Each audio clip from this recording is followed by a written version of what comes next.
We have got an emergency podcast. It is Monday afternoon, drifting into Monday evening here. We are going off the court news. The NCAA tournament's outrageously fun, and it was a it was a whirlwind 6 days on the court.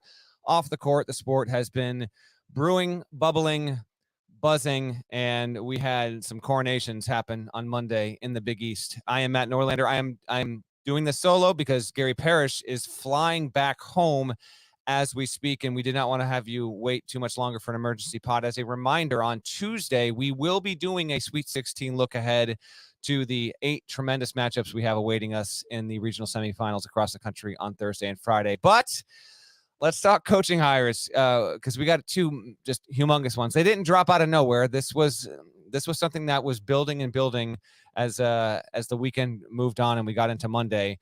Rick Pitino is leaving Iona to be the head coach at St. John's. And then Ed Cooley is leaving Providence to be Georgetown. Those 2 developments happened in reverse. Cooley agreed to Georgetown about, I'm losing all concept of space and time right now. I think Cooley agreed to Georgetown 90 minutes before Pitino agreed to St. John's, but it's done. Both Big East moves, and I will start on Pitino. He's the bigger name. It's not the bigger job, but it is as good of a hire as we are going to see in this cycle. I'll give my analysis on the tail end of this, but real quick, just the backstory on all of this and how we even got to this point. Rick Pitino, who I sat down with, it's been 6, maybe not even 6 weeks. Again, space, time, they're constructs. Where are we? Who are we? What is this? And Pitino went on the record and was willing to talk about why he would leave, what would draw him to leave. And I came away from that interview thinking he probably is going to leave Iona. Now, in the story, he said, I don't think I'll leave, and here's why, et cetera, et cetera. But as Iona continued to win and make the push to the NCAA tournament, it just seemed inevitable that he was going to be courted, and courted he was. Now, Georgetown did not put a call in for Rick Pitino, which to me is malpractice by that university, but whatever, it's their right to do so. And hell, we might look up in 3 years and Cooley's got Georgetown in a way better spot than Pitino has St. John's. That is totally something that could be on the table there. In the past couple of weeks, St. John's president, Father Shanley, has put in the work to make sure something could be done.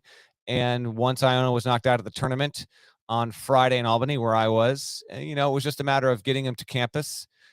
And on just a note on being at Albany and watching UConn and play Iona, and then Iona losing, Pitino does his press conference. He was good with it. Like he handled it pretty well.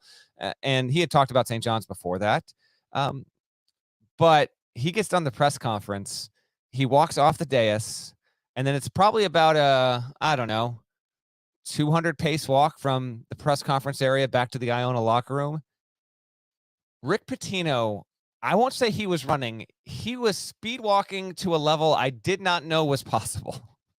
And as he's doing it, because I was going to try and get him, win or lose, on HQ, just to talk about the game, the season, one question on his future. And there was some hope that maybe we'd be able to do that. But in the moment, once it happens, and then you see TV cameras and just like a horde of, 15 or so media trailing in Pitino's wake as he's making a beeline for the locker room, he politely declined. I completely understand why he did, and as was his right to do there. And also, he would have had to stop on his way to the locker room. I did this with Larinaga on Sunday night. So I interviewed Larinaga after he won. And he stopped, but then we had an audience of 20 people watching me interview Larinaga on HQ. So it makes for a little bit of a little theater presence there. So it would have been, if he had stopped with me, then the entire media contingent there could have boxed him out from literally getting to the locker room. So he went back to the locker room, didn't take any more questions after he talked to the press conference, met with St. John's on Sunday. They went over the terms of all that. And, hey, this is real time. I'm getting another call. I'm not going to take this, but I'm getting a call. Unbelievable. I knew this might happen. I almost said this off the top. I will not take this call, but it is a candidate at a potential job there. I don't mean to say that in real time. I actually thought it might bleed through on the audio, but it's not. So Pitino, it wasn't so much about the years or about the money. It was, can I get a good salary pool? How are we going to fix the facilities? A lot of it was, frankly, what he did when he went to Iona, took the Iona job, got there, saw things that needed major upgrades. Iona committed. They made it happen. And because of that, he got the job and he brought it to a place where Iona, needed to be to continue, to be relevant atop the MAC, and he got it done. Went to bed Sunday, probably knowing he was going to take the St. John's job. The offer was out there. He had not signed anything. Woke up on Monday, got things in order. They had to figure out further terms of the contract and make sure everything that we're asking for is in here.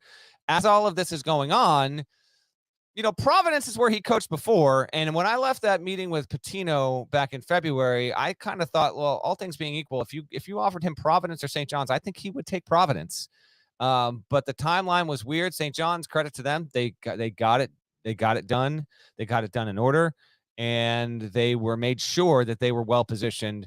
And so on Monday afternoon, Rick Pitino agreed to a 6-year deal to coach St. John's. I'm told it's in the neighborhood of about $20 million overall. Obviously, there will be incentives and all of that as well. By the way, if anyone watching, this is a random Monday afternoon emergency pod live on YouTube. Continue to subscribe. We appreciate you. If you've got a question, I'll try and get to it. I'm not going to linger too long here, but if there's a question or two, I might get to it before the end of the show. The hire is undeniably a great one. Rick Pitino has succeeded everywhere he's been at the college level. You could argue that the Celtic stuff was the hiccup there, but he was coach and GM, so that was problematic. This should probably work, but if St. John's is viable, this is the last stop. All right. Hasn't won a tournament game since 2000. Hasn't gotten to the semifinals of the Big East tournament, a Friday night game in the Garden since 2000. And while there has been some encouraging seasons over the years, St. John's has not been in the thick of the national conversation for college basketball for more than 2 decades. It gets Rick Pitino and instantly reinvigorates its program, its viability, its relevance. And you do this so that a year from now, on March 20th, 2024, we're maybe talking about St. John's having gotten to the tournament. It might take more than a year, but in the portal era, in the NIL era, the NIL package, by the way, is another thing that I was told was a significant deal for Pitino. They need to know that they can bring players to Queens to be able to flip this thing around there. I think it will work. He is 70, but he's raring to go. He is not. I just don't see a situation where Pitino isn't still at St. I guess I can see it. I just don't expect it to happen where we're going to look up and say 2027, he's still not going to be there. I think that this has the potential to bring St. John's to a level of interest and intrigue that we have not seen at that university since the 1980s. Because if Pitino can get St. John's good, it will bring people to the Garden. It will bring more media. It will bring the fans. It will bring more prominent television slots, just everything that comes with it.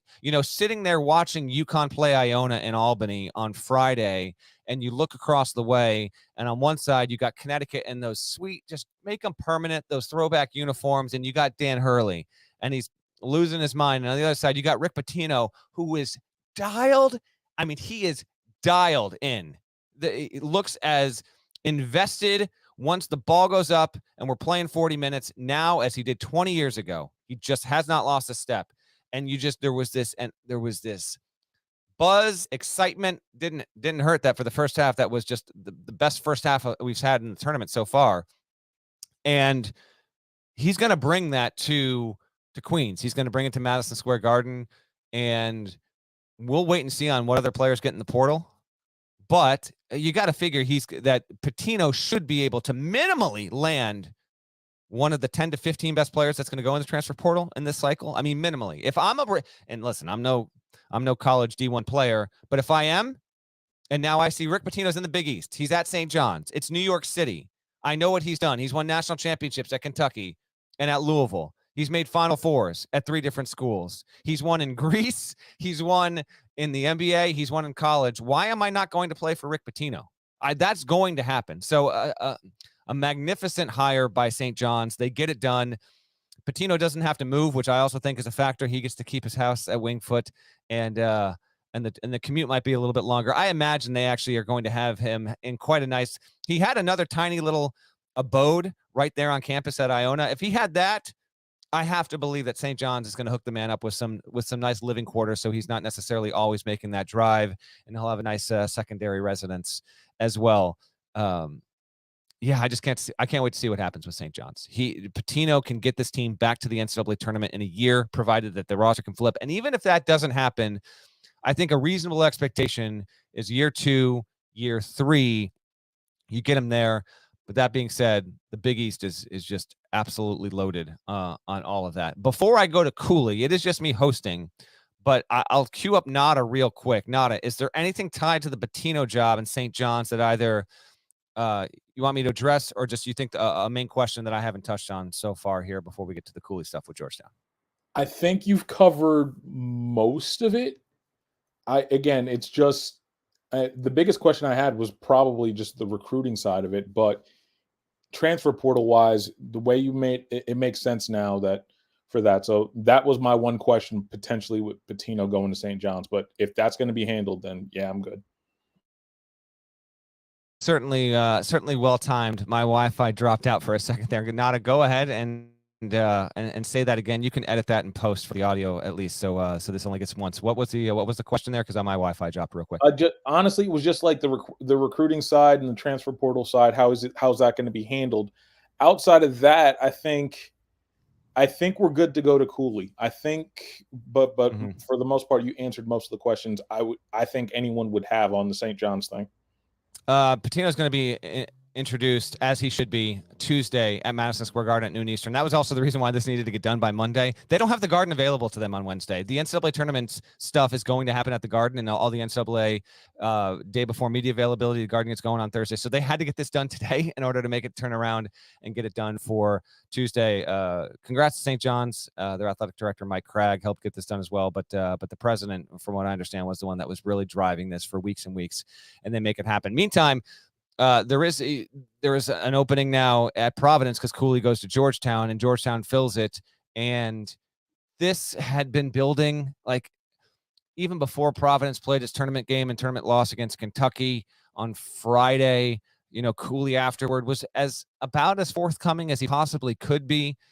More and more people got the sense this went from a situation where people thought Ed Cooley's just not going to leave Providence. He grew up in the city. He grew up someone with not great means, had spoken so often about how Providence was his dream job.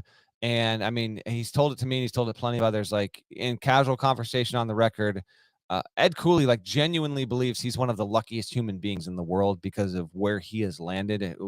You're telling me I get to be the head coach at Providence? This is me. They're paying me to do this. That is his mindset. That said, he holds the late, great John Thompson Jr. in such high regard. Georgetown did come out with him with a very, very big offer. 7 years, 8 years. Actually, don't know if I have that. It's something. It's. I think it's one of the two. Significant money, and Cooley met with his family on Monday morning. They went over a bunch of stuff. This is my reading on the situation. I think, though, this was his decision.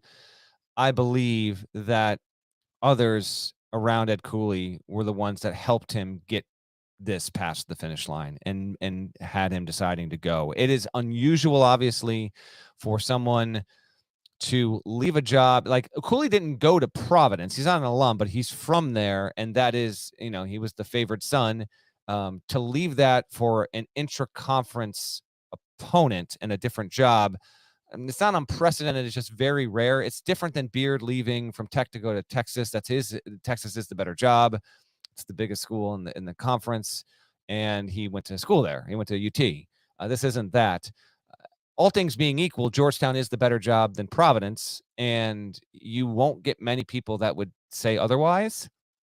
So Cooley ultimately decided that, that he needed to try this. He's 53 years old, and Cooley has told me on record multiple times, I think I mentioned this on a recent pod, but he has said, Matt, if you see me coaching No, actually, one time it was when he was recruiting. I think it was Peach Jam. He's like, if you see me in this gym and I'm 63 years old, I want you. I want you to like. I think I'm gonna clean this up for the pod. I'm not gonna go Drew Timmy, but I think he basically said you can come knee me in the groin if you see me here. That kind of deal. And that was a couple of years ago. So basically, a dozen years from now, if you see me in this place, like throw my ass the hell out of this gym. So we will see, though. Coaches say that all the time, but Cooley insists. So I don't think this is a hire that he thinks he's going to be at for 15 years. But that's fine if it's not. I mean, even if it's only for 6, 7, 8, 9 years, if he can bring Georgetown back to a place where it is ranked, where it is making the NCAA tournament every single season, like that's it. And I think there's an opportunity here for Ed Cooley to have changed the direction and trajectory of two programs that on some level, I think is an understandable ego-driven decision, which isn't to say that Ed Cooley has a huge ego, because I don't think Ed Cooley has a huge ego. But I can understand the appeal of that, particularly because it's Georgetown, and I think it could only be Georgetown. Even though it's also in the Big East, for him to have this shot, man, it's I tell you what, the only better hire might have arguably been Rick Pitino for Georgetown. Shy of that, Cooley right now makes a lot of sense. Now, he's going to have to do it. Like, he built Providence. He had it humming using the portal. Georgetown is going to take work, and a lot of work. It is not going to me. Pitino flipping St. John's is a little bit lighter of a load to me than Cooley flipping Georgetown, even though, in my opinion, Georgetown's the better job with better factors surrounding both the program from the outside looking in and from the actual inside. But both programs have been broken. They've been mired in irrelevance there, and we'll see. I'd love to see both of these coaches thrive. And the Big East right now is on fire. I mean, you've got Pitino at St. John's. You got Cooley at Georgetown. We'll wait and see on what Providence does. I've got a few questions here in the chat. We can get to that before we get out of here. Oh, by the way, UConn might have looked better than any team through the first weekend of the tournament. Creighton, which your boy has, Sweet 16, that's right. Creighton looking damn good in a regional semi. Xavier as well, after getting scared by who? Kennesaw State. They survived that. Then they blow past Pitt. 3 Big East teams in the Sweet 16. You got these 2 hirings and another one from Providence. This is amounted to one of the best weeks for the Big East, basically since Villanova won the national title in 2018. That is where and you can say it's even better because you've got these really noisy, impressive hirings that have been made. You got multiple teams into the second weekend. Sean Miller was just hired a year ago. Look how that's working out. Creighton right now on the precipice of doing what it's never done before, making an Elite Eight and making a run. UConn is, as I wrote for .com on Sunday night from Albany, UConn's back like all the way. You get to a Sweet 16. You get back there for the first time in 9 years. For the conference overall, the Big East, the vibes couldn't be more incredible than they are right now. So I'll tell you what, from a media perspective on these 2 hirings, like I will be driven and wanting to go to more St. John's games, to go down. I've never been to Carnesecca Arena because there's never a reason to go. Maybe finally next year, like I'll get down there. Get down to Georgetown. Now, I've visited that campus once ever. Like I fully intend on trying to get down there at some point in the off season or in the early parts of next season. Because, Cooley being there, it just makes it more interesting. There's real reason for hope and that something might change, but we'll see. These are 2 programs that have just become rudderless, and to change that takes a lot of work. So there is no guarantee. I'm not going to sit here on this podcast and tell you that both of these coaches are guaranteed to get these programs into the NCAA tournament, and they're guaranteed to get them back in the rankings. They should. They have the credentials to do so, but that league is good, and it only gets more competitive in the current era with NIL and the transfer portal to get these players. Now, it can happen. Let's just wait and see if it does. Cooley is set up. There's also Cooley is really good friends with Kevin Willard. So now you've got 2 guys that were Cooley at Providence, Willard was at Seton Hall. Now they're in the same recruiting territory overall. That will be interesting. That there's some fun stuff going on there. And this just popped to me in real time here. Can Cooley and Willard get this Maryland Georgetown thing happening back on an every year basis? If there are 2 coaches that I think are wired to do it and overcome all the nonsense and the ridiculous barriers to that, it's probably those 2, because they're simpatico. Like they're competitors and they're going to go after it and they're going to have recruiting battles. Can we make that a game again, please? Can we just get that every November or December? Or even, I'll do it one better. If the Big East schedule and the Big Ten schedules allow, now it's going to be tough because of the league schedules. Can we just get that? Can we get that as a bonus in the middle of January? Just give us Hoyas versus Terps in the middle. Let's go. Let's make this happen. So great stuff on the trail coming from Cooley and Georgetown. Well, I'll be interested to see who he brings on his staff there. Nada, do we have a Providence question in the chat? I thought I might have seen someone. I saw you star a couple of there. Who's the front runner for the Providence job? I don't know, to be honest. I'll tell you this. As we speak right now, Monday afternoon, Providence's athletic director is making the calls on some guys. And I saw a couple people report out Kim English's name at George Mason. Bobby Hurley would make sense. If I'm Providence, although I think it's a moonshot, I still see if I might get Micah Shrewsbury's attention because his name is as hot as ever. Feel like there was one more name that got floated to me earlier on Monday with Providence, and it's just not springing to mind at the moment. I also go after Langle? like say it again. Matt Langle. I was just about to say I try and get Matt Langle. Temple's messing around right now. Temple should have Matt Langle, and if it doesn't move on him quickly, like does Penn State? Or if I'm Providence, yeah, John Becker at Vermont, he's gotten it done. They're going to have good options, but it's going to be weird. And on this note, Providence fans, and all that's coming, it's going to be weird. It will. I understand if PC fans are really ripped up right now, like ripped up emotionally, frustrated, ripped up, and downright anger, because Big East, that's double round robin. He has to go back in that building at some point next season. And I am hopeful that by the time that game comes, and if the Big East is prudent about this, the Big East should put that game on the back end of the schedule. It can do whatever it wants, but first of all, maybe he has Georgetown rolling, and it's actually a game that has some significance to it, but don't have Georgetown and Ed Cooley walking in one of their first one or two road games in the Big East playing at Providence. I would avoid that if you can. I would hope that whenever the game does happen, that Providence fans will, not try and jeer the man out of the building. Now that may happen regardless. That fan base is belovedly psychotic, and I say that as a compliment there. But yeah, this is high drama in this conference, and for the Big East, just continues to thrive in all sorts of ways. People are talking about you in all sorts of ways. You got viable Final Four contenders. You got big time coaching changes, and we'll wait to see what happens on Providence's front. But it's been a busy Monday as expected. But this has gone the way that people thought it would. Cooley ultimately he got up the gumption, man.